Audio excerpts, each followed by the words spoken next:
క్రీస్తునందు ప్రియమైనటువంటి దేవుని బిడ్డలందరికీ క్రీస్తు ప్రభు రక్తంలో కడగబడి తండ్రి అయిన దేవుణ్ణి ఆరాధించడానికి వచ్చిన మీ అందరికి కూడా క్రీస్తు ప్రభు నామములో వందనాలు చెల్లిస్తున్నాను.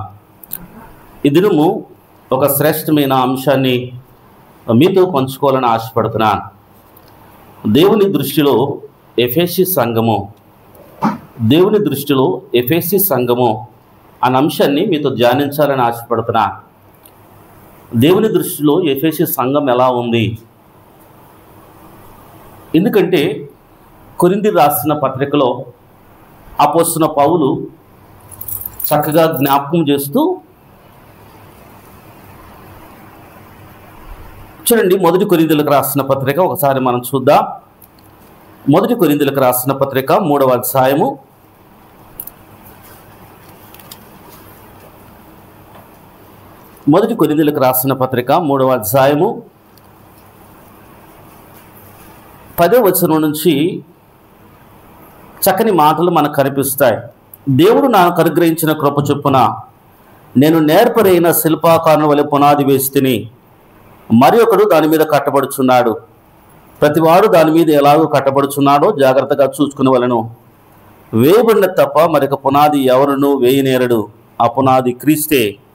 ఎవడైనాను ఈ పునాది మీద వెండి, బంగారము, వెలగల రాళ్ళు, కర్ర, గడ్డి, కొయ్యకాలు మొదలైన వాటితో కట్టినట్లా వాని పని కనపడును. ఆ దినమున దానిని తేటపరచును, అది అగ్ని చేత బయలుపరచబడును. మరియు వాని పని ఎట్టిదో దాన్ని అగ్నియే పరీక్షించును. చాలా శ్రేష్టమైన మాట అండి. అనగా ప్రతి సంఘము కట్టబడుతుంది. అపోస్తలుడైన పౌలు నేర్పరైన శిల్పాకారుని వలె చక్కని దేవుని ఇంటిని కడుతున్నాడు. క్రీస్తు ప్రభు పునాది, ఆ పునాది తప్ప ఎవరు కూడా వేరే పునాది వేయలేరు. ఆ పునాది మీద ప్రతి ఒక్కరు కట్టాలి. ఒక్కొక్కరి పనితనం ఒకలాగా ఉంటుంది. కొంతమంది బంగారంతో కడతారు, కొంతమంది వెండితో కడతారు, కొంతమంది వెలగల రాళ్ళతో కడతారు, కొంతమంది కర్రతో కడతారు, కొంతమంది గడితో కడతారు. అయితే ఆ కట్టడాలన్నీ ఒకానొక దినాన పరీక్షించబడతాయి. ఆ పరీక్షించిన ఆ దినమున అగ్ని పరీక్షిస్తుంది. ఏ కట్టడం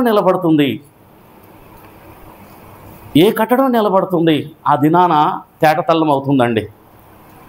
అనగా క్రీస్తు ప్రభు ఎఫెసీ సంఘాన్ని ఆయన చూసినప్పుడు, క్రీస్తు ప్రభు దృష్టిలో ఎఫెసీ సంఘము చూసినప్పుడు నిజంగా ఎలా ఉన్నదన్న సత్యాన్ని గ్రంథం మనకు చాలా క్లియర్గా స్పష్టంగా మనకు నేర్పిస్తుందండి. ఈ ఎఫెసీ పట్టణాన్ని గురించి మనం ఆలోచన చేస్తే, ఈ ఎఫెసీ పట్టణము చిన్న ఆసియాలో కెయిస్టర్ నదీ తీరాన స్ఫుర్ణ, మిలేతు అనే పట్టణాల మధ్యలో ఈ ఎఫెసు పట్టణం ఉందండి. ఈ ఎఫెసు పట్టణం చాలా సుందరమైన పట్టణం. ఈ పట్టణంలో కొన్ని ప్రాముఖ్యమైన విశేషాలు ఉన్నాయి.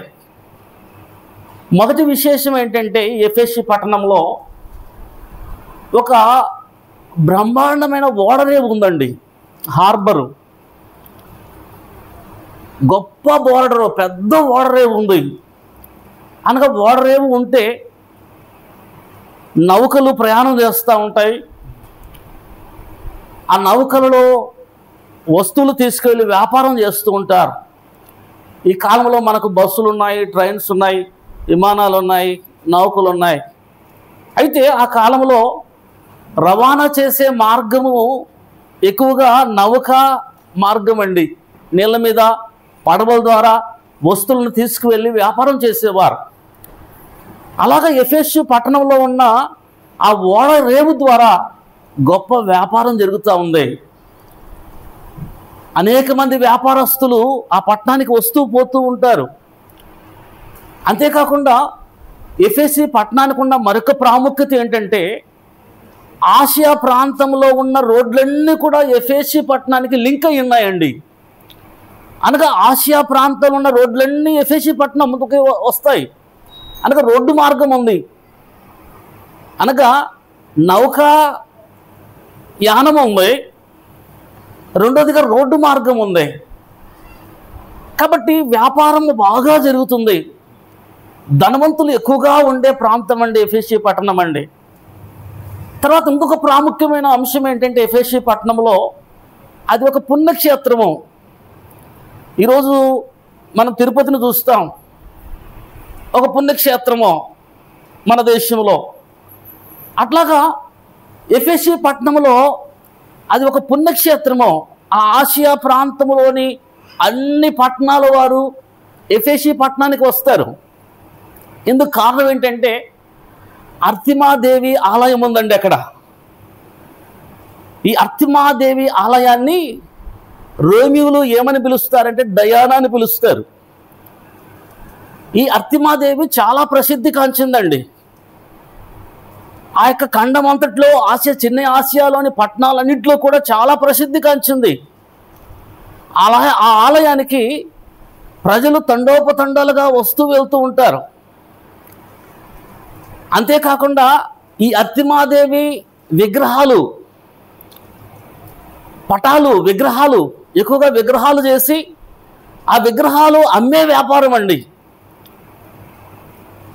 అనగా పుణ్యక్షేత్రాల్లో మనం చాలా చూస్తుంటాం, చాలా విగ్రహాలు కనిపిస్తాయి.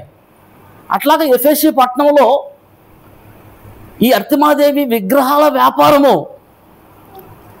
ఆ విగ్రహాలు వచ్చిన వారంతా విగ్రహాలు కొనుక్కొని వెళ్ళేవారు, వారి వారి గృహాల్లో పెట్టుకునేవారు. అలాగా ఈ అర్తిమాదేవి ప్రాబల్యము ఆసియా ప్రాంతం అంతా కూడా వ్యాపించింది. ఎక్కడ చూసినా కూడా అర్తిమాదేవి, అర్తిమాదేవి, అర్తిమాదేవి. అంతేకాకుండా ఎఫెసీ పట్టణంలో ఇంకొక వ్యాపారం ఉందండి, మాంత్రిక విద్యలు. మాంత్రిక విద్య అభ్యసించటం, మంత్రాల ద్వారా రకరకాల గారడీలు చేయడము. దీనికి కూడా ఎఫెసీ పట్టణం ప్రాముఖ్యమైంది. అనగా విగ్రహాలతో కూడిన పట్టణం అండి, వ్యాపారంతో ధనవంతులున్న పట్టణము, మాంత్రికులు ఉన్నటువంటి పట్టణము. యూదులు ఉన్నారు, అంతేకాకుండా యూదులు ఉన్నారు, గ్రీసు దేశస్తులు ఉన్నారు, రోమీలు ఉన్నారు. అనగా ఈ వ్యాపారపు కోడలి కనుక అన్ని రకాల వారు ఈ పట్టణంలో ఉంటున్నారు. ఇలాంటి పట్టణమో యూదులేమో ధర్మశాస్త్రం అనుసరించి నడిచేవారు, ధర్మశాస్త్ర ఆచారాలన్నీ ఉండేటువంటి. రోమీయులు, గ్రీకులు వచ్చేసి అర్తిమాదేవిని ఆరాధించేవారు. భయంకరమైన వ్యాపారం, గొప్ప వ్యాపారం జరుగుతూ ఉండేది. ఇలాగా ఎఫెసీ పట్టణమో పరిస్థితి ఉందండి. ఇలాంటి పట్టణానికి క్రీస్తు ప్రభు సువార్తను అపోస్తలుడైన పౌలు ఆ పట్టణానికి తీసుకెళ్తున్నాడు. ఎఫెసీ పట్టణానికి పౌలు వెళ్ళి క్రీస్తు సువార్తను అందించండి. ఆ పట్టణంలో క్రీస్తు ప్రభు సువార్త మొట్టమొదటిగా అందించిన వాడు అపోస్తలుడైన పౌలండి. ఆ ఆసియా ప్రాంతం అంతట్లో ఎఫెసీ పట్టణంలోనే మొట్టమొదటిగా క్రీస్తు ప్రభు సువార్త అందజేయబడింది. పౌలు ఎంత కష్టపడ్డాడో అలాంటి మనుషుల మధ్య క్రీస్తు ప్రభు సువార్తను ప్రకటించి అలాంటి మనుషులు క్రీస్తు ప్రభులోనికి తీసుకురావడానికి ఆయన ఎంత ప్రయాసపడ్డాడో. 3 సంవత్సరాలు ఎఫెసీ పట్టణంలోనే పౌలు ఉండి అనేకులకు సువార్త ప్రకటించాడండి. అక్కడ ఎలాంటి మనుషులు ఉన్నారు అని వాక్యములో మనం గమనించినట్లయితే ఎలాంటి మనుషుల మధ్య అపోస్తలుడైన పౌలు ఈ సువార్తను ప్రకటించాడు అంటే 1 కొరింథీయులకు రాసిన పత్రిక 15వ అధ్యాయము 1 కొరింథీయులకు రాసిన పత్రిక 15వ అధ్యాయము 32వ వచనంలో మనం గమనిస్తే, నేను ఎఫెసులో మృగములతో పోరాడిన ఎడల అంటాడండి. ఎఫెసులో ఎలాంటి వారు ఉన్నారంటే మృగాల వంటి వారు ఉన్నారు, మృగము లాంటి మనస్తత్వం కలిగిన వారు ఉన్నారు, అంత క్రూరమైన వారు ఉన్నారు. అలాంటి వారి మధ్య పోరాడి చక్కని క్రీస్తు ప్రభు సంఘాన్ని అపోస్తలుడైన పౌలు కట్టగలిగాడండి. గొప్ప దైవజనుడు, గొప్ప అపోస్తలుడు. అలాగా ఈ ఎఫెసీ పట్టణంలో సంఘము ప్రారంభించబడింది. 3 సంవత్సరాలు ప్రయాసపడి మృగాలతో పోరాడినట్లుగా పోరాడి సంఘాన్ని అపోస్తలుడైన పౌలు అక్కడ కట్టినట్లు మనం చూస్తున్నాం. ఆ సంఘము కట్టబడిన తర్వాత పౌలు రోమా చెరకు వెళ్ళబోతున్నాడండి. రోమా జైల్లో వేయబడబోతున్నాడు. ఆ సమయంలో తన విశ్వాస కుమారుడైనటువంటి తిమోతిని అక్కడ మొదటి సువార్థికుడిగా నియమించాడు. ఎఫెసీ సంఘానికి మొదటి సువార్థికుడు తిమోతి అండి. ఆ తిమోతిని నియమించి పౌలు చెరసాల్లో నుండి తిమోతికి పత్రికలు కూడా రాసినట్లు మనం చూస్తున్నాం. 1 తిమోతి 2వ తిమోతి పత్రిక అపోస్తలుడైన పౌలు తిమోతికి రాశాడు. అనగా అప్పుడు తిమోతి ఎక్కడున్నాడంటే ఎఫెసీ సంఘములో సువార్థికుడిగా పనిచేస్తున్నాడు. అనగా ఆ ఎఫెసీ సంఘమునికి కావలసినటువంటి అన్ని ఆత్మీయ హెచ్చరికలు, తిమోతికి కావలసిన ఆత్మీయ హెచ్చరికలు చెరసాల్లో ఉండి అపోస్తలుడైన పౌలు తిమోతికి రాసినట్లు మనం చూస్తున్నాం. తర్వాత క్రీస్తు శకం 70వ సంవత్సరంలో యెరూషలేము పూర్తిగా నాశనం చేయబడిందండి.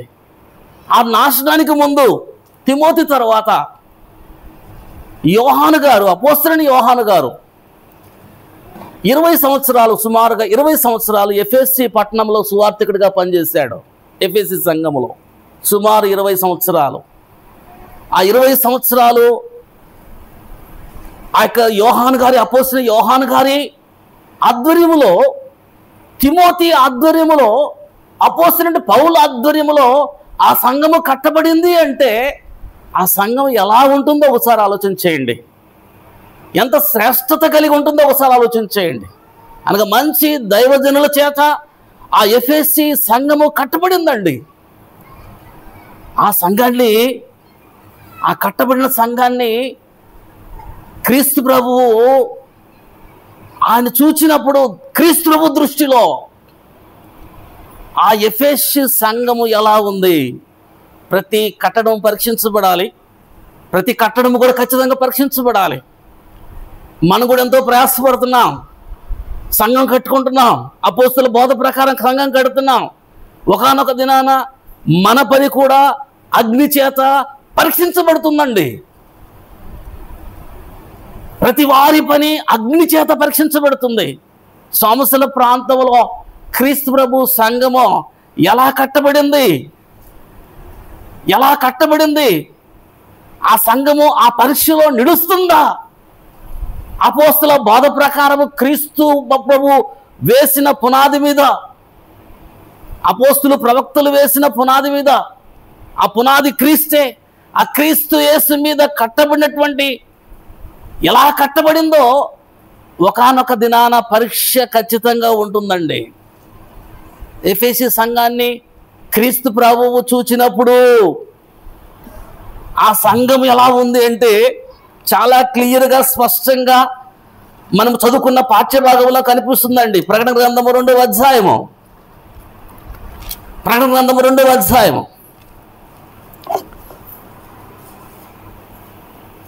మొదటి నుంచి చదివినట్లయితే, ఎఫెసీలో ఉన్న సంఘపు దూతకు ఇలాగ వ్రాయము. ఎఫెసీ సంఘానికి ఈ మాటలు రాస్తున్నాడు. ఎఫెసీ సంఘాన్ని గురించి ఇక్కడ దేవుడు స్పష్టంగా జ్ఞాపకం చేస్తున్నాడు. ఎఫెసీ సంఘము క్రీస్తు ప్రభు దృష్టిలో ఎలా ఉందో ఇక్కడ జ్ఞాపకం చేస్తున్నాడండి.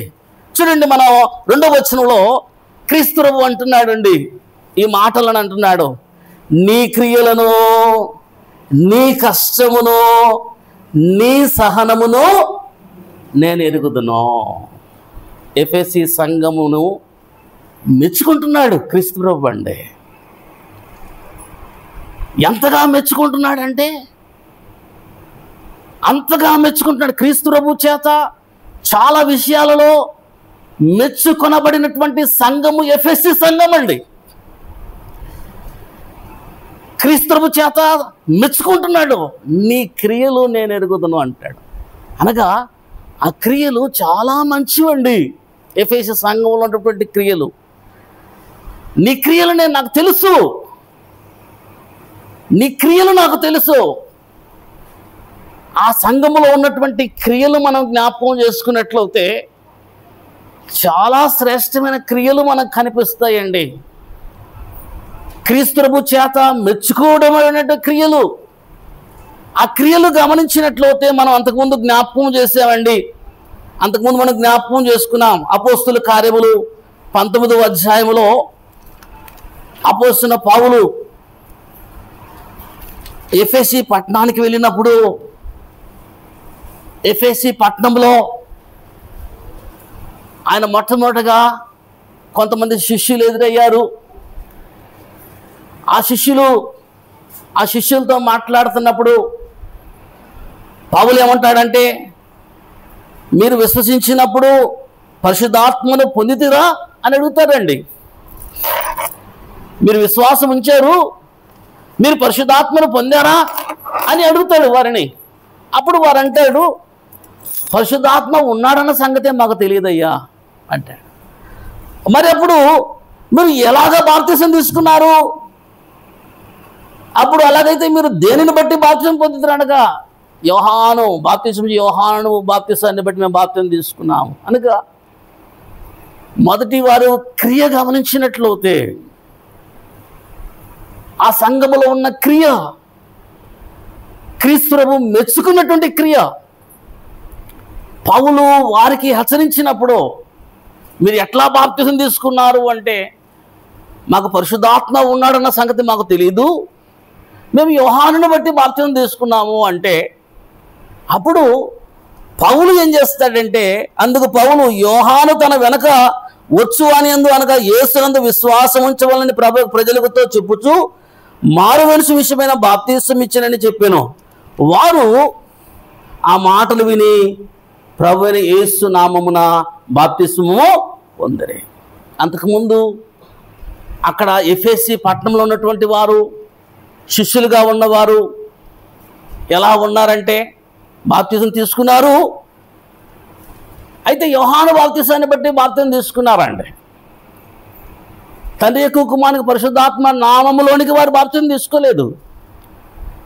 సంఘములోనికి చేర్చబడాలంటే తండ్రి యొక్క కుమారుని యొక్క పరిశుద్ధాత్మ నామములోనికి పాప క్షమాపణ నిమిత్తం మనం బాప్తిసం తీసుకోవాలి. తీసుకున్నప్పుడు క్రీస్తు యేసులోనికి మనం చేర్చబడతాం. కాబట్టి అలా క్రీస్తు యేసులోనికి చేర్చబడాలి అంటే, సంఘములోనికి చేర్చబడాలంటే తండ్రి యొక్క కుమారు పరిశుద్ధాత్మ నామమున బాప్తిసం తీసుకోవాలి. యోహాను గారు మారుమనసు నిమిత్తము పాపక్షమాపణతో బాప్తిసం ఇచ్చాడు. పరిశుద్ధాత్మ నామంలోనికి బాప్తిసం ఇవ్వలేదండి. కాబట్టి క్రొత్త నిబంధనలో సంఘములో చేర్చబడాలి అంటే యోహాను గారి బాప్తిసం చల్లదు. క్రీస్తు ప్రభు ఏక ఆజ్ఞను మనకిచ్చాడో, అపోస్తులు ఏక ఆజ్ఞను మనకిచ్చారో, ఆజ్ఞ ప్రకారం మనం క్రీస్తులోనికి బాప్తిసం తీసుకోవాలి, సంఘములో చేర్చబడాలి. దేవుడు ఒక సిస్టర్ని ఏర్పాటు చేశాడు. కొర్నేలి యథార్థవంతుడు, భక్తి గలవాడు, ఎంతో ప్రార్థనాపరుడు. కొర్నేలి ప్రార్థనలు, ఈ క్రియలన్నీ కూడా దేవుని దగ్గరికి వెళ్ళాయి. వెంటనే దేవుడు జోక్యం చేసుకొని కొర్నేలిని వెంటనే సంఘంలో చేర్చలేదండి. అపోస్తుల ద్వారా దేవుడు ఒక సిస్టర్ని ఏర్పాటు చేశాడు. వెంటనే ఏమంటాడు, కొర్నేలి నువ్వు పేతురుని పిలిపించుకో అంటాడు. పేతురు ఏ మాటలు చెప్తాడో ఆ మాటల ప్రకారం నువ్వు చెయ్యి అంటాడు. అప్పుడు పేతురు వచ్చి ఎప్పుడైతే సువార్త ప్రకటించారో అప్పుడు బాప్తిసం తీసుకొని క్రీస్తులోనికి చేర్చబడ్డారు. అనగా దేవదూత జోక్యం చేసుకోలేదు, తండ్రిని దేవుడు జోక్యం చేసుకోలేదు, క్రీస్తు ప్రభు జోక్యం చేసుకోలేదండి. సంఘములో చేర్చబడ్డానికి అపోస్తలకు ఒక అధికారం ఇచ్చి, అధికారం ద్వారా క్రీస్తు యేసులకు చేర్చబడే ఒక సిస్టమ్ని దేవుడు ఏర్పాటు చేశాడు. ఆ సిస్టమ్ ప్రకారం మనం ఏం చేయాలంటే క్రీస్తు యేసులకు చేర్చబడాలి. అనగా సరైన బాప్తిసము అవసరమండి. ఒకవేళ మంది సరైన బాప్తిసం కాకుంటే దిద్దుబాటు అవసరమో. ఈ సంఘములో ఉన్నవారు, ఎఫెసీ సంఘంలో ఉన్నవారు ఒక మంచి క్రియ ఏంటంటే వారు దిద్దుబాటు కలిగిన వారుగా ఉంటున్నారండి. దేవుని వాక్యం హెచ్చరిక చేసినప్పుడు, దేవుని వాక్యము గద్దించినప్పుడు, దేవుని వాక్యము వివరంగా చెప్పినప్పుడు వెంటనే వారు ఏం చేస్తున్నారంటే ఆ వాక్యానికి విధేయత చూపించి బాప్తిసం తీసుకున్నట్లుగా మనం చూస్తున్నాం. కాబట్టి ఒకవేళ మన బాప్తిసం సరైన బాప్తిసం కాకపోతే మనం ఏం చేయాలంటే తిరిగి బాప్తిసం పొందవలసిన అవసరం ఎంతైనా ఉందండి. దిద్దుబాటు చేసుకోవాలి. ఆ క్రియని క్రీస్తు ప్రభు మెచ్చుకున్నాడు. నీ క్రియ నేను ఎరుగుదును, నీ దిద్దుబాటు నాకు తెలుసు. కాబట్టి మొదటి క్రియ దిద్దుబాటు కలిగినటువంటి అనగా తప్పని తెలిసినప్పుడు దిద్దుకునే లక్షణం అండి. దేవుడు వాక్యం ద్వారా మనల్ని హెచ్చరిక చేస్తూ ఉంటాడు. ఆ హెచ్చరిక చేసినప్పుడు అది తప్పు అని మనకు తెలిసినప్పుడు, మనం తప్పులో ఉన్నామని తెలిసినప్పుడు మనం ఏం చేయాలంటే దిద్దుకోవాలండి. ఆ దిద్దుబాటును ఆయన చూస్తూ ఉంటాడు. నీ క్రియ నేను ఎరుగుదును అంటాడు. ఎఫెసీ పట్టణాన్ని సంఘాన్ని చూసినటువంటి క్రీస్తు ప్రభు మన సంఘాన్ని చూసినప్పుడు, దిద్దుకోలేని మనల్ని చూసినప్పుడు నీ పరిస్థితి ఏంటి అని అంటాడండి. నీ క్రియ సరిగా లేదు, నువ్వు మారుమనసు పొందకపోతే నీ దీపస్తంభాన్ని ఎత్తేస్తాను అన్నాడు అనుకోండి, మన పరిస్థితి ఏంటి ప్రియదేవుని బిడ్డలారా? కాబట్టి తప్పులు హెచ్చరించినప్పుడు దేవుడు వాటిని ఏం చేయాలంటే క్రైస్తవులుగా మనము దిద్దుకోవలసిన అవసరం ఎంతైనా ఉంది. ఎలా అంటే అలా బాప్తిసం తీసుకోకూడదండి. ఎక్కడంటే అక్కడ బాప్తిసం తీసుకోకూడదండి. ఎలా అంటే అలా తీసుకోకూడదు, ఎక్కడంటే ఎక్కడ తీసుకోకూడదు, ఎవరితో అంటే వారితో తీసుకోకూడదండి. అపోస్తల బోధ ప్రకారము క్రీస్తు యేసులోనికి, క్రీస్తు ప్రభు సంఘములోనికి అపోస్తల బోధ ప్రకారం మనం ఎప్పుడైతే బాప్తిసం తీసుకుంటామో అది సరైన బాప్తిస్మము. ఒకే ఒక బాప్తిస్మం, అది బైబిల్ ఉందని చెప్పేది ఒకే బాప్తిస్మము. ఎన్ని రకాల బాప్తిస్మాలు చెప్పట్లేదు. కాబట్టి ఒకవేళ దిద్దుబాటు అవసరమైనప్పుడు, వాక్యం ద్వారా దేవుడు హెచ్చరిక చేసినప్పుడు మనము దిద్దుకోవలసిన అవసరం ఉంది. ఎందుకంటే ఆ క్రియ మనలో ఉండాలని క్రీస్తు ప్రభు కోరుతున్నాడు. ఆయన చూసినప్పుడు ఆ క్రియ మనలో ఉండాలండి. రెండోదిగా మనం జ్ఞాపకం చేసుకున్న రెండవ క్రియ ఏంటంటే, అపోస్తలుడైన పౌలు ఎఫెసీ పట్టణంలో ఉన్నప్పుడు సమాజ మందిరానికి వెళ్ళి ప్రసంగించేవాడండి. దేవుని రాజ్యం గురించి తర్కించేవాడు, ఒప్పించజేసేవాడు, ధైర్యంగా మాట్లాడేవాడు. అనేక మంది పౌలును వ్యతిరేకించారు. అయితే కొందరు మాత్రము పౌలును అనుసరించినప్పుడు వారిని ప్రత్యేకపరుచుకొని ప్రతిదినము తురన్ను అనే ఒక పాఠశాలలో వారిని తర్కిస్తూ వారికి దేవుని వాక్యాన్ని బోధించాడు. అనగా శిష్యులు రెండవ క్రియ వారిలో ఉన్నటువంటి ఆ సంఘంలో రెండవ క్రియ అండి. వాళ్ళు శిష్యులే, సరైన వాక్యం తెలియదు, బాప్తిసం ఎలా తీసుకోవాలో తెలియదు. అయితే దైవజనుడు హెచ్చరించినప్పుడు వారు దిద్దుకున్నారు. అపోస్తలుడైన పౌలు హెచ్చరించినప్పుడు వారు ప్రత్యేకపరుచుకున్నారండి. వారు రెండవ క్రియ, రెండవ లక్షణము. ఆ క్రియను కూడా క్రీస్తు ప్రభు చూస్తూ నీ క్రియ నాకు తెలుసు అంటున్నాడు. నీ క్రియ నేను ఎరుగుదును. ప్రత్యేకపరుచుకున్నారు. వారు ప్రభులోకి వచ్చిన తర్వాత, క్రీస్తు ప్రభులోకి వచ్చిన తర్వాత ఒక ప్రత్యేకమైన జీవితాన్ని వారు జీవిస్తున్నారండి. లోకంలో నుంచి ప్రత్యేకపరుచుకున్నారు. జ్ఞాపకం చేశాను, రోమీలు ఉన్నారు, గ్రీకులు ఉన్నారు, యూదులు ఉన్నారు, అన్యులు ఉన్నారు ఆ పట్టణంలో అండి. యూదులు యూద మత ఆచారాలను వదిలేసి ధర్మశాస్త్ర సంబంధమైన ఆచారాలండి, శనివారాన్ని ఆచరించటం, పండుగలు ఆచరించటం, కట్టడలు, విధులు, ఆజ్ఞలు అవన్నీ ఆచరిస్తూ ధర్మశాస్త్ర సంబంధమైనటువంటి జీవనాన్ని జీవించేవారు వాటిని వదిలేశారు. ధర్మశాస్త్రాన్ని వదిలేశారు. యూదులండి, ఇజ్రాయేలులు ప్రత్యేకపరుచుకొని క్రీస్తు యేసులోనికి వచ్చారు. అర్తమాదేవి భక్తులు ఆ దేవుని వదిలేశారు, వారి ఆచారాలు వదిలేశారు, క్రీస్తులోనికి వచ్చేసారు.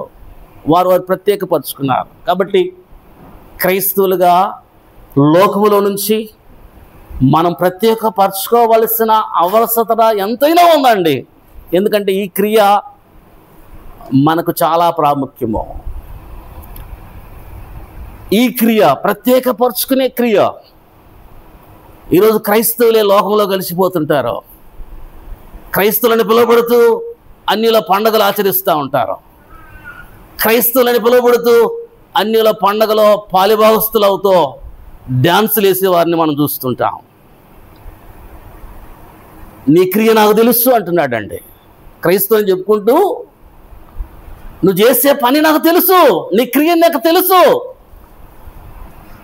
ఆ క్రియ వదలకపోతే, ఆ క్రియను వదిలిపెట్టకపోతే,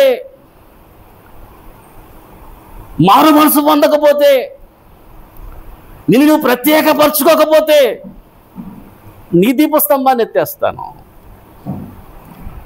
దేవుడు ఎఫెసీ సంఘాన్ని చూసినప్పుడు ఆ క్రియలన్నీ కనిపిస్తున్నాయండి. ఆ క్రియలు లేకుండా ఉంటే, ఆ క్రియలను వదిలేస్తే నిన్ను నీ దీపస్తంభాన్ని తీసేస్తాను అంటున్నాడు. కనుక ప్రియదేవుని బిడ్డలారా, లోకంలో నుంచి క్రైస్తవులు ప్రత్యేకపరచుకోవాలి. అవిశ్వాసులతో విశ్వాసికి జోడి కుదరదండి. అవిశ్వాసులతో విశ్వాసికి జోడి కుదరదు. క్రీస్తుకు బెలియాలికి అనగా క్రీస్తు ప్రభుకు దయ్యానికి సంబంధమే లేదండి. చీకటికి వెలుగుకు పొత్తు కుదరనే కుదరదు. వెలుగు వచ్చిన వెంటనే చీకటి పారిపోతుంది. ఆ రెండిటికి పొత్తు కుదరదు. నీతికి దుర్నీతికి అసలు కుదరదండి. నువ్వు దుర్నీతితో సహవాసం కలిగి ఉంటానంటే అది కుదరదు క్రైస్తవులండి. చీకటితో సంబంధాన్ని కలిగి ఉంటానంటే అది కుదరదు. క్రీస్తు ప్రభుతో ఉంటూ బలియాలతో సంబంధాన్ని పెట్టుకుంటానంటే అది కుదరదండి. కనుక ప్రియదేవుని బిడ్డలారా, ఒక ప్రత్యేకపరుచుకునే క్రియ సంఘంలో ఉండాలి, క్రైస్తవులకు ఉండాలి. క్రీస్తు ప్రభు చూసినప్పుడు నిజంగా నా బిడ్డ ప్రత్యేకపరుచుకున్నది నన్ను నమ్మిన తర్వాత లోకంలో నుంచి వచ్చేసింది, ఆచారాల నుంచి వచ్చేసింది, విగ్రహారాధన వదిలిపెట్టింది, శకునాలు వదిలిపెట్టింది, ముహూర్తాలు వదిలిపెట్టింది. దేవుడు మెచ్చుకోవాలండి, క్రీస్తు ప్రభు మెచ్చుకోవాలి. ఎఫెసీ సంఘాన్ని చూసినప్పుడు నీ క్రియలు నేను ఎరుగుదును, చాలా బాగున్నాయి, మెచ్చుకుంటున్నాడు. తర్వాత ఇంకొక క్రియ మనం గమనించినట్లయితే, ఎఫెసీ సంఘంలో ఉన్నటువంటి క్రియను మనం గమనించినట్లయితే ప్రత్యేకపరుచుకునే క్రియ. తర్వాత చూడండి, ప్రకటన గ్రంథంలో ఆ మాట మనం చూస్తాం. ప్రకటన గ్రంథము 2వ అధ్యాయము, ప్రకటన గ్రంథం 2వ అధ్యాయం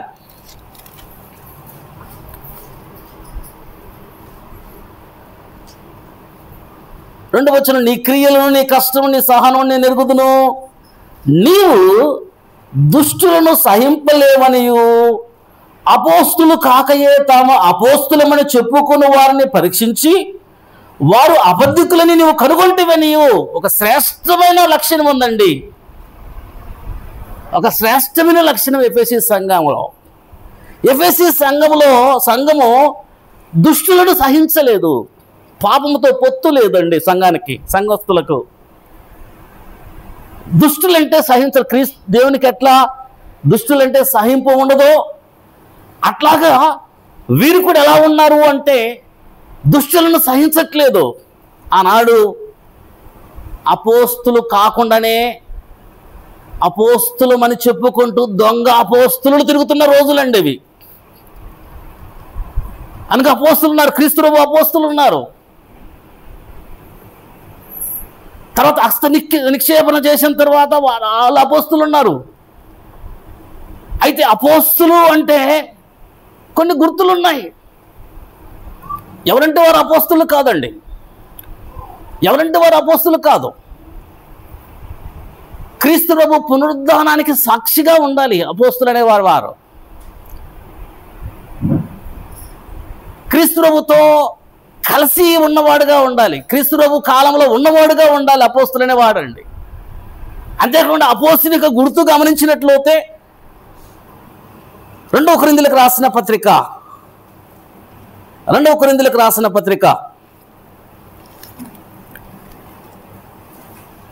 12వ అధ్యాయం 12వ వచనంలో పోయినసారి జ్ఞాపకం చేసుకున్నాం మరొకసారి. అపోస్తుల యొక్క గుర్తులు అంటే సూచక్రియలను, అద్భుతములను, మహత్కార్యములను చేయటం వలన అపోస్తుని యొక్క చిహ్నములు పూర్ణమైన ఓర్ముతో మీ మధ్య నిజముగా కనపడెను. చాలా మంది దొంగ అపోస్తులు ఉన్నారు. అయితే అపోస్తుల యొక్క చిహ్నాలు ఏంటంటే వారు సూచక్రియలు చేస్తారు, అద్భుత కార్యాలు చేస్తారు, మహత్కార్యాలు చేస్తారు. అనగా సూచక్రియలు, అద్భుత కార్యాలు, మహత్కార్యాలు చేసే గుర్తండి. మీరు చూస్తుండగానే అద్భుతము, మహత్కార్యము, ఇవన్నీ అపోస్తుల యొక్క చిహ్నాలు. ఈ సంఘం ఏం చేసిందంటే, అనేక మంది దొంగ అపోస్తులు వచ్చి మేము అపోస్తులం అని చెప్పుకుంటుంటే వారిని పరీక్షించి మీరు దొంగ అపోస్తులు, ఎందుకంటే మీ దగ్గర చిహ్నాలు, అపోస్తుల యొక్క చిహ్నాలు వీళ్ళ దగ్గర లేవు. ఎందుకంటే వాక్యం బాగా తెలుసు ఎఫెసీ సంఘానికండి. మంచి సువార్థికుల ద్వారా పోషించబడుతున్నటువంటి సంఘము. కాబట్టి వీరు దొంగలా లేకపోతే నిజమైన అపోస్తులా పరీక్షించి కొంతమంది అనగా దొంగ అపోస్తులను ఎలగొట్టేసిందండి. కాబట్టి ప్రియమైన బిడ్డలారా, చాలా గొప్ప లక్షణం అండి, గొప్ప క్రియ ఎఫెసీ సంఘంలో ఉన్నటువంటి క్రియ. అపోస్తలుడైన పౌలు సూచక్రియలు, అద్భుత కార్యాలు, మహత్కార్యాలు చేశాడు ఎఫెసీ పట్టణంలో అండి. దయ్యాలను నిలగొట్టాడు. దయ్యాలు అంటున్నాయి క్రీస్తు ఎవరో మాకు తెలుసు, అపోస్తలుడైన పౌలు ఎవరో మాకు తెలుసు అంటున్నాయి. అనేక మంది క్రీస్తు మాంత్రికులు క్రీస్తు యొక్క నామాన్ని ఉచ్చరిస్తూ దయ్యాలు వెట్లగొట్టాలనుకున్నప్పుడు ఆ దయ్యాలు అంటున్నాయి మాకు పౌలు ఎవరో తెలుసు, క్రీస్తు ఎవరో తెలుసు అంట. కాబట్టి అపోస్తలుడైన పౌలు ఎఫెసీ పట్టణంలో అనేకమైన సూచక్రియలు, అద్భుత కార్యాలు, మహత్కార్యాలు చేసినప్పుడు అపోస్తలుడు యొక్క చిహ్నము అపోస్తలుడైన పౌలులో కనిపించినప్పుడు దేవుని ప్రభు నామము గణపరచబడింది అన్నమాట మనం చూస్తామండి. క్రీస్తు ప్రభు నామము గణపరచబడింది. కాబట్టి చాలా మంచి లక్షణం అండి ఎఫెసీ సంఘానికి.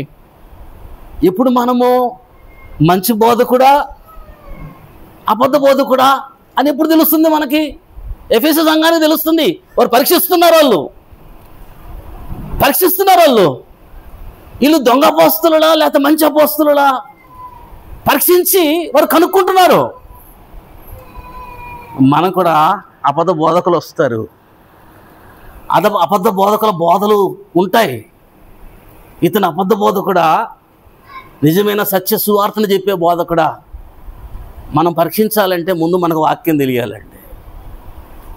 ముందు మనకు అపోస్తల బోధ అంటే తెలియాలి. సత్యవాక్యం సరిగా విభజించే విధానం తెలియాలి. జీవం గల దేవుని సంఘములో మనం ఎలా ప్రవర్తించాలో మనకు తెలియాలి.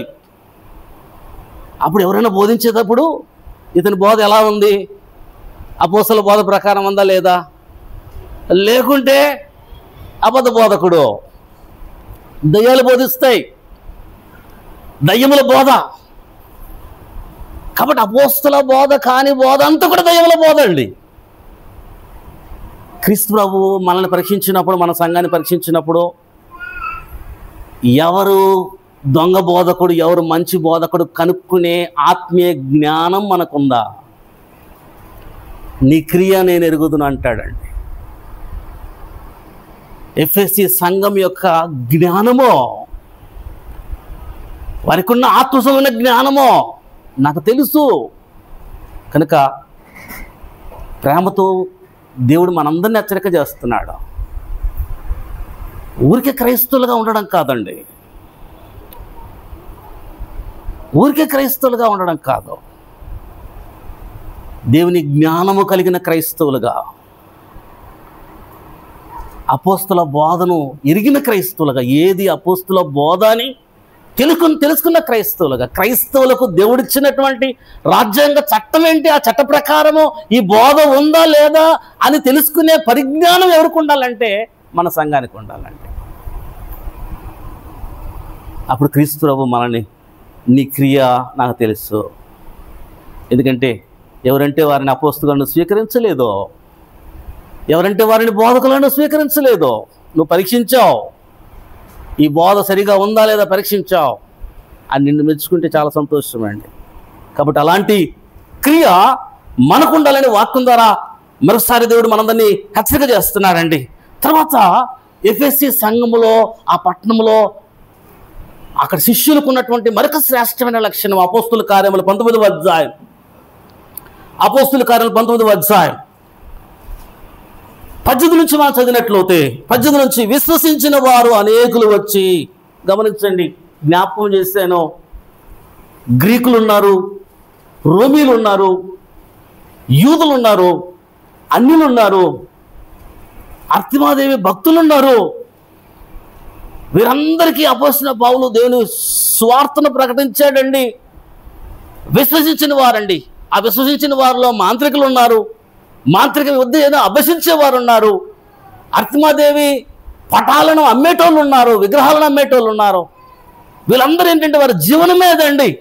వారి జీవనం ఏంటంటే ఆ విగ్రహాలను నమ్ముకొని జీవించటమో, ధనవంతులు అవ్వడమో, మాంత్రిక విద్యను అభ్యసించి అనేకులకు నేర్పిస్తూ దాని ద్వారా లాభాలు పొందుతూ ధనవంతులు అవ్వడము, అలా వారి జీవనం అండి. వారికి పౌలు సువార్తను ప్రకటించినప్పుడు వారు విశ్వసించిన వారందరూ అనేకులు వచ్చి తాము చేసిన వాటిని తెలియజేసి ఒప్పుకొనిరి. మరియు మాంత్రిక విద్య అభ్యసించిన వారు, గమనించండి, మాంత్రిక విద్యను అభ్యసించే వారు కూడా సువార్త విన్నారు, మరి విశ్వసించారు. విశ్వసించిన తర్వాత అనేకులు తమ పుస్తకములను తెచ్చి అందరి ఎదుట వాటిని కాల్చివేసిరి. వారు లెక్క చూడగా వాటి వెల 50,000 వెండి రూకలాయను. ఇంత ప్రభావంతో ప్రభు వాక్యం ప్రబలమై వ్యాపించును. ఆ మాంత్రిక అభ్యసించే వారందరూ స్వార్థ విన్నారండి, ఒప్పుకున్నారు. ఒప్పుకొని ఏం చేశారంటే వారింట్లో మాంత్రిక విద్యను అభ్యసించే పుస్తకాలు ఉన్నాయి. ఒప్పుకున్న తర్వాత వారి జీవనం ఏంటంటే మంత్రాలు నేర్పిస్తూ మాంత్రికతతో డబ్బు సంపాదించడం వారి జీవనం అండి. విగ్రహాలు అమ్ముకోవడం, బ్రతకడం వారి జీవనము. అయితే వారి జీవనాన్నే వదిలేస్తున్నారండి. వారి జీవనానికి సంబంధించినటువంటి జ్ఞాపకాలన్నీ ఇంకా ఉండకూడదు అనుకుంటున్నారు. ఆ జ్ఞాపకాలు మాకొద్దు అని వెంటనే ఇంట్లో ఉన్నటువంటి మాంత్రిక విద్యను అభ్యసించే పుస్తకాలన్నింటినీ తీసుకొని రోడ్డు మీద వేసేసారు, వేసి కాల్చేశారంటండి. అవి ఎంత ఖరీదైనవంటే 50,000 రూపాయల ఖరీదంటండి. అనగా అప్పుడు 50,000 అంటే ఇప్పుడు కొన్ని కోట్ల రూపాయలు అవుతుంది, కొన్ని కోట్ల రూపాయలు అవుతుంది. ఆ జ్ఞాపకాలన్నింటినీ కూడా కాల్చేసేసారు. ఎంత మంచి క్రియ!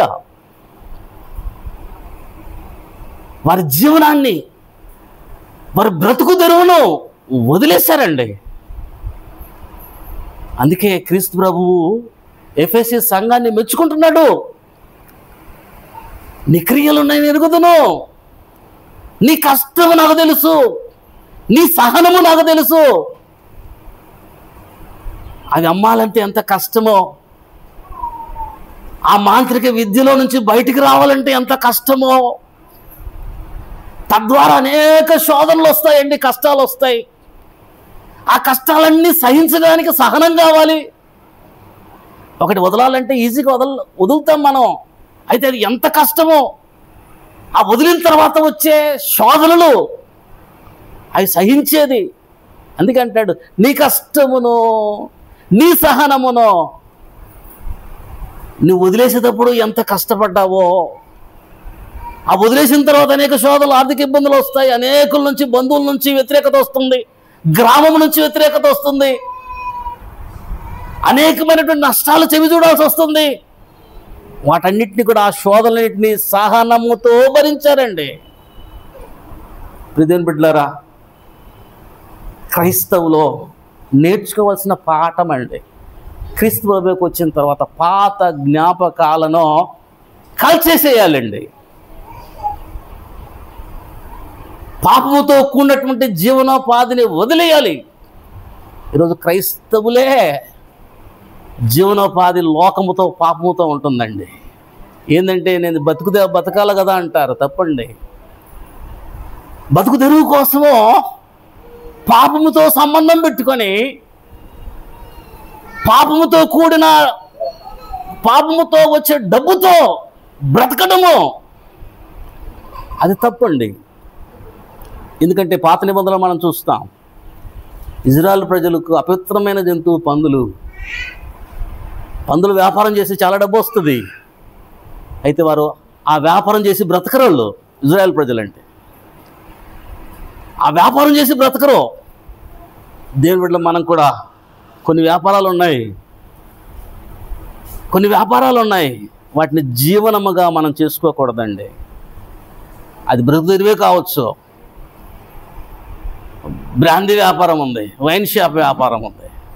అది ఎందరో జీవితాలను పాడు చేస్తుంది, నీ దేహాన్ని పాడు చేస్తుంది.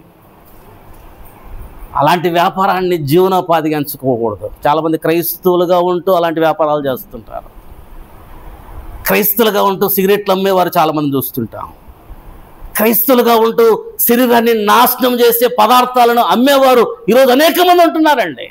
ఈ సంఘంలో అట్లా కాదు, ఆ జీవనోపాధిని వదిలేసి కాల్చేసేదారండి. మాకు వద్దని, అలాంటి బ్రతుకొద్దు మాకు. ఆ విగ్రహాల మధ్య చాలా డబ్బు వస్తుంది, చాలా ధనవంతులయ్యారు. అయితే ఆ డబ్బు వద్దు, ఆ విగ్రహాలు వద్దు, ఆ జీవనే వద్దు. ఎంత మార్పు అండి ప్రియమైన బిడ్డలారా. కాబట్టి క్రైస్తవులుగా మనం లోకంలోంచి ప్రత్యేకపరుచుకోవాలి. పాపంతో కూడిన వ్యాపారాలు, పాపంతో కూడిన వ్యాపారంతో వచ్చే డబ్బు, అలాంటి డబ్బును మనం పోషణగా చేసుకుని చాలామంది క్రైస్తవులు సినిమా ఫీల్డ్లో ఉంటారండి. క్రైస్తవులని చెప్పుకుంటుంటారు. ఏంటంటే మేము బతుకుతున్నాము, బతుకు తెరువు కోసం సినిమాల్లో ఉంటున్నాము అంటారు. అయితే ఎఫెసీ సంఘము ఎంత మోడల్ అండి. వారి జీవనాన్ని, వారి యొక్క మాంత్రిక విద్యని, వారి విగ్రహాలను అన్నింటినీ వదిలేసేసారు, కాల్చేసారండి. వదిలేసి ప్రభువులోకి వచ్చారు. దేవుని వాక్యము ప్రబలింది. ప్రియమైన బిడ్డలారా, మంచి క్రియ ఎఫెసీ సంఘానికి ఉన్న క్రియ అండి, చాలా శ్రేష్టమైన క్రియ. కాబట్టి అలాంటి క్రియలు కలిగినటువంటి సంఘము కనుక, అలాంటి క్రియలు కలిగిన సంఘము కనుక క్రీస్తు ప్రభు మెచ్చుకుంటున్నాడు. క్రీస్తు ప్రభు దృష్టిలో చూసినప్పుడు చాలా శ్రేష్టమైన క్రియలు ఉన్నాయి. అంతేకాకుండా క్రీస్తు ప్రభు చూసినప్పుడు ఆ సంఘంలో లోపము కూడా కనిపిస్తుందండి. లోపము కూడా కనిపిస్తుంది. అనగా ముందు ఆ సంఘంలో ఎలాంటి ప్రేమ ఉంది అంటే, గమనించండి, ఎలాంటి ప్రేమ ఉందంటే, మొదటి తిమోతి రాసిన పత్రిక 1వ అధ్యాయం, మొదటి తిమోతి రాసిన పత్రిక 1వ అధ్యాయం 5వ వచనంలో మనం గమనించినట్లయితే చక్కని మాట, పవిత్రమైన హృదయం నుండి, మంచి మనసాక్షి నుండి, నిష్కపటమైన విశ్వాసం నుండి కలుగు ప్రేమ. తిమోతి పత్రిక అంటే ఎఫెసీ సంఘానికి రాసిన పత్రిక. గుర్తుపెట్టుకోండి, తిమోతి పత్రిక అంటే తిమోతి ఎఫెసీ పట్టణంలో ఎఫెసీ సంఘానికి సువార్తికుడిగా ఉన్నప్పుడు అపోస్తలుడైన పౌలు రోమా చెరలో నుండి తిమోతికి రాసిన పత్రిక. కాబట్టి ఆ ఎఫెసీ సంఘములో ఎలాంటి ప్రేమ ఉందంటే పవిత్రమైన ప్రేమ ఉందండి. పవిత్రమైన ప్రేమ. ఈ లోకంలో చాలా రకాల ప్రేమలు చూస్తాం మనం. అయితే క్రీస్తు సంఘములో ఉండాల్సిన ప్రేమ ఎలా ఉండాలో, క్రీస్తు సంఘములో ఉన్న సహోదరుల మధ్య ఎలాంటి ప్రేమ ఉండాలో దేవుడు వాక్యం ద్వారా మనకి హెచ్చరిక చేస్తున్నాడండి. పవిత్రమైన ప్రేమ అంటండి. ఆ పవిత్రమైన ప్రేమ అంటే ఎలాంటిదంటే, పవిత్రమైన హృదయంలో నుంచి, హృదయం ఎలా ఉండాలంటే పవిత్రంగా ఉండాలి. అలాంటి హృదయంలో నుంచి వచ్చే ప్రేమ. లోపల రకరకాల ఆలోచనలు పెట్టుకొని ప్రేమించేది అది పవిత్రమైన ప్రేమ కాదు. పవిత్రమైన ప్రేమ కాదండి. అనగా హృదయం ఎలా ఉండాలంటే, నువ్వు ప్రేమిస్తున్నప్పుడు పవిత్రమైన హృదయంతో, ఏ లాభము అపేక్షించని ప్రేమ, ఏ బదులు ఆశించని ప్రేమ. క్రీస్తు ప్రభు మన మీద చూపించిన ప్రేమ. నీ నుంచి ఏమి ఆశించకుండా నిన్ను ప్రేమించి తన ప్రాణం పెట్టాడండి. అది అగాపే ప్రేమ. కాబట్టి నువ్వు ప్రేమిస్తున్నావంటే నీ ప్రేమలో ఏముండాలంటే పవిత్రమైన హృదయము. ఒక మంచినీళ్ళు ఇచ్చావు, మంచి హృదయంతో మంచినీళ్ళు ఇచ్చావు. లేకపోతే ఒక పూట భోజనం పెట్టావు మంచి హృదయంతో, ఎలాంటి లాభాపేక్ష లేకుండా. డబ్బులు అవసరం అవుతే చాలామంది ఏం చేస్తారంటే మంచి భోజనం పెడతారు, తర్వాత డబ్బులు అడుగుతారు. అనగా ఆ ప్రేమ ఎందుకు చూపించారంటే డబ్బు కోసం చూపించారు. లేకపోతే ఏదో అవసరాల కోసం ప్రేమించే వాళ్ళు చాలామంది ఉన్నారండి. అలాంటి ప్రేమ పవిత్రమైన ప్రేమ కాదు. పవిత్రమైన హృదయము. నీ ప్రేమ ఎలా ఉండాలని కోరుతున్నాడంటే పవిత్ర హృదయమైన హృదయము. ఎఫెసీ సంఘంలో అలాంటి ప్రేమ ఉందండి. పవిత్రమైన హృదయం, మంచి మనసాక్షి. దేవుడు మనకిచ్చినటువంటి ఒక పోలీస్ స్టేషన్, మంచి మనసాక్షి. ఆ మనసాక్షి ఎలా ఉండాలంటే మంచి మనసాక్షిలో నుంచి వచ్చే ప్రేమ, మంచి హృదయము, పవిత్రమైన హృదయము, మంచి మనసాక్షి. ఇంకేముంటాడమ్మా? నిష్కపటమైన విశ్వాసం ఎలా ఉండాలంటే కపటము లేని నిష్కపటమైంది. ఏ బదులు ఆశించని, లాభము అపేక్షించని విశ్వాసం అండి. నువ్వు దేవుని యందు విశ్వాసం ఉంచావంటే, ఏ అక్కర్లతో విశ్వాసం ఉంచితే అది నిష్కపటమైన విశ్వాసం కాదండి. నువ్వు దేవుని నమ్ముకున్నావు, ఎందుకు నమ్ముకున్నావు అంటే నాకు బిడ్డల కోసం దేవుని నమ్ముకున్నాను అంటావు. అంటే నీ అవసరం కోసం విశ్వాసం వస్తున్నావు. అది నిష్కపటమైన విశ్వాసం కాదండి. నిజంగా దేవుణ్ణి యందు విశ్వాసం ఉంచటం, ఎలాంటి లాభము కోరకుండా దేవుణ్ణి నమ్ముకోవడం అండి, అది నిష్కపటమైన విశ్వాసం. కాబట్టి అలాంటి నిష్కపటమైన విశ్వాసమో, పవిత్రమైన హృదయమో, మంచి మనసాక్షిలో నుంచి వచ్చే ప్రేమ ఉంది చూసారా? ఆ ప్రేమ క్రీస్తు ప్రభు సంఘములో సహోదరుల మధ్య ఉండాలని దేవుడు కోరుతున్నాడు. అలాంటి ప్రేమ ఎక్కడుందంటే ఎఫెసీ సంఘంలో ఉందండి. కాబట్టి క్రీస్తు ప్రభు ఎఫెసీ సంఘాన్ని చాలా చక్కగా మెచ్చుకుంటున్నాడు. వారి సహనాన్ని, వారి కష్టాన్ని, వారి జ్ఞాన వివేచనను, ఆత్మసంబంధ జ్ఞానాన్ని మెచ్చుకుంటున్నాడు. అలాగే ఆయన చూసినప్పుడు లోపాలు కూడా కనిపిస్తున్నాయి. ఆ లోపం ఏంటంటే మొదటి ప్రేమను అనగా ఈ ప్రేమను వదిలేశారు చాలామంది అండి. ప్రేమ వదలడం అంటే యోహాను సువార్త చూడండి 15వ అధ్యాయము, యోహాను సువార్త 15వ అధ్యాయము 9-10 వచనాలలో శ్రేష్టమైన మాట మనం చూస్తాం. 15వ అధ్యాయం 9-10 వచనాలలో చాలా చక్కని మాట అండి. తండ్రి నన్ను ఎలాగో ప్రేమించునో, క్రీస్తు ప్రభు అంటున్న ఈ మాటలండి. తండ్రి నన్ను ఎలాగో ప్రేమించునో నేను మిమ్మల్ని అలాగూ ప్రేమించి తిని నా ప్రేమ యందు నిలిచిండుడి. నా తండ్రి నన్ను ఎలా ప్రేమించాడో మిమ్మల్ని నేను అలా ప్రేమించాను.